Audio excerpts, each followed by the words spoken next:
Fala pessoal, tudo bem? Eu peço desculpas por esse vídeo não estar com o padrão de edição aqui no canal Bernardo Ramos, porque eu estava no programa no Band Esportes quando foi anunciada a demissão pelo presidente do Corinthians, né?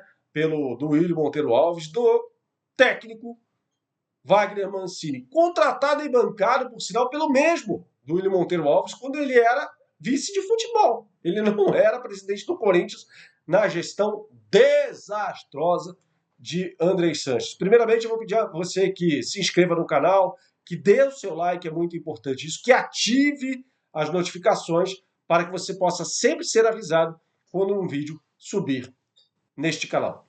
Vamos por partes. Primeiro, houve protestos. A Gaviões da Fiel, inclusive, principal torcida organizada do Corinthians, pediu, por meio de nota oficial, comunicado oficial nas suas redes sociais, a demissão imediata do Wagner Mancini. E Duílio Monteiro Alves entregou a cabeça do treinador, que é muito fraco. Convenhamos, vamos aos números do Wagner Mancini na carreira inteira. São 430 jogos como técnico de futebol. Lembrando que ele é alçado uma posição superior quando ele ganha a Copa do Brasil pelo Paulista de Jundiaí em 2005, em cima do Fluminense do Abelão. Desses 430 jogos, o aproveitamento dele de pontos é 1,3 ponto por jogo. Ou seja, os times do Wagner Mancini fazem menos do que 3 pontos a cada 2 jogos. Jura que é técnico para o Corinthians? O aproveitamento dele no Corinthians foi ligeiramente superior. Claro, porque era um time melhor do que aqueles dirigidos imediatamente antes por ele, né? Atlético Goianiense, Vitória, Chapecoense, pelo menos um time com mais talentos. 1,66 ponto a cada 3 disputados. É muito pouco para este técnico ser efetivado, com todo respeito aqui, para um gigante como o Corinthians. Um gigante que vive um momento terrível, muito por causa das escolhas da sua gestão anterior. De Andrei Sanches, que sempre quando colocado na parede em algumas entrevistas, eu fico bem à vontade para falar sobre isso, fizemos uma entrevista, eu e João Paulo Capelandes, com o Andrei Sanches em abril do ano passado, abril não, maio do ano passado, na Rádio Bandeirantes, quando eu ainda estava na Rádio Bandeirantes, e isso foi colocado durante toda a entrevista, tanto por mim quanto pelo repórter e apresentador da Rádio Bandeirantes, João Paulo Capelandes. Escutei essa situação financeira do Corinthians, a dívida, está tudo sob controle e tal. Bom, a dívida do Corinthians está batendo na casa de R$ 1 bilhão só o clube, fora o estádio. O estádio está fora disso. Claro que o cofre é o mesmo, só que há duas empresas diferentes. Uma, para você entender, é o Corinthians, a outra é a Arena Corinthians. Mas claro, que é a chave do cofre, e o cofre, por consequência, são exatamente os mesmos. Erro gravíssimo da direção, a contratação de Wagner Mancini, que, por sinal, foi colocado no bolso por Abel Ferreira, que é um técnico melhor do que ele, com um time melhor ainda, na partida em que o Corinthians venceu foi derrotado, melhor dizendo, pelo Palmeiras por 2-0. O Palmeiras poderia ter feito 5, 6. Aliás, quando um time coloca 3 zagueiros em contraponto ao outro, ou seja, o Corinthians, uma tentativa desesperada até do Wagner Mancini, começou a implantar esse sistema que foi até enaltecido por algumas pessoas após a goleada sobre a Inter de Limeira.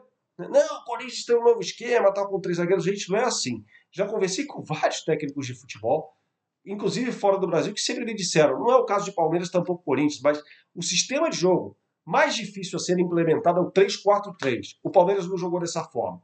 O Palmeiras jogou quase num 3-6-1.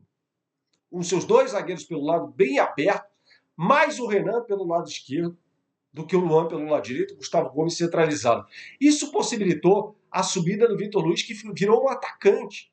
Não era só um jogador que apoiava muito ofensivamente no primeiro tempo, tanto que fez o gol, estou a bola na trave, quanto marcava lá em cima. Então tinha um sistema ali com 2 jogadores mais abertos, Rafael Veiga pelo lado direito, que faz a jogada do gol, do primeiro gol do Palmeiras, e Vitor Luiz pelo lado esquerdo. Tá?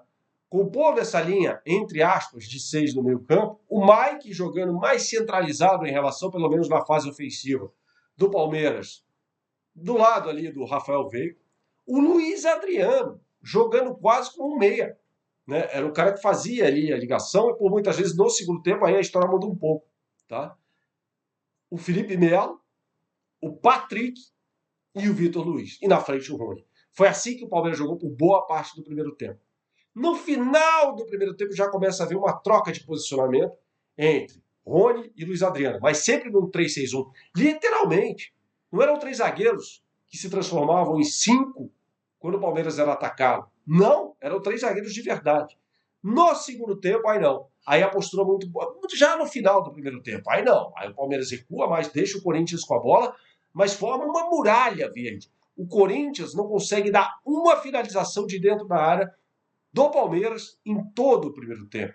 Isso porque foram 3 finalizações durante todo o jogo. Teve uma do Gabriel e uma do Luan, aquelas que foram mais, e uma outra finalização, claro, mas aquelas que foram mais perigosas, não vou dizer, mas que levaram mais susto ali ao goleiro, o Everton. O Palmeiras foi absoluto no primeiro tempo e soube jogar com um adversário que foi ainda piorado pelo Wagner Mancini na segunda etapa. Por quê? Ele tira o Mandaca, lateral direito, um ala pelo lado direito, mas o Corinthians é tão bagunçado que não dá para falar em ala e lateral. Ele se propôs a entrar com 3 zagueiros também, jogava com uma linha completamente bagunçada defensiva, né?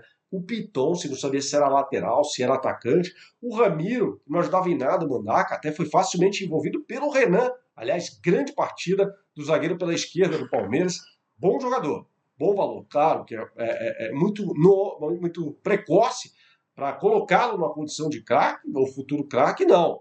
Mas fez um derby de primeira esse jovem zagueiro da base do Palmeiras. Mas foi um time que engoliu o Corinthians. Aí no segundo tempo, com a entrada do Mosquito, né, no lugar do Mandaca, o que acontece? O Otero vira uma bola pelo lado direito. Aí o Palmeiras matou a pau, começou a atacar muito pelo lado esquerdo e ganhou o jogo por 2-0, poderia ter sido muito mais.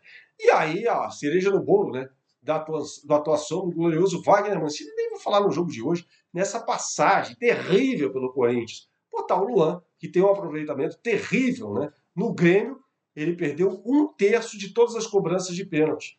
Ou seja, a cada 2 cobranças ele perdia uma. E esse foi o jogador escolhido para bater o pênalti e perdeu diante do goleiro que é espetacular, que é o Everton, que é o melhor goleiro do Brasil hoje, na minha opinião, se a gente falar só de goleiros atuando no futebol brasileiro. Alisson e Ederson, para mim, estão num patamar acima. Mas no Brasil ele é disparado o principal goleiro na atualidade. E claro que ele ficou intimidado com a presença desse goleiro à frente dele. Bateu muito mal o pênalti, como, aliás, é uma constante na carreira dele. Mancini se vai, houve protestos ali no entorno da Arena Corinthians de torcedores que comemoraram a demissão de um técnico que sequer deveria ter sido contratado pelo Corinthians, que está no buraco. Torcedor do Corinthians, atenção.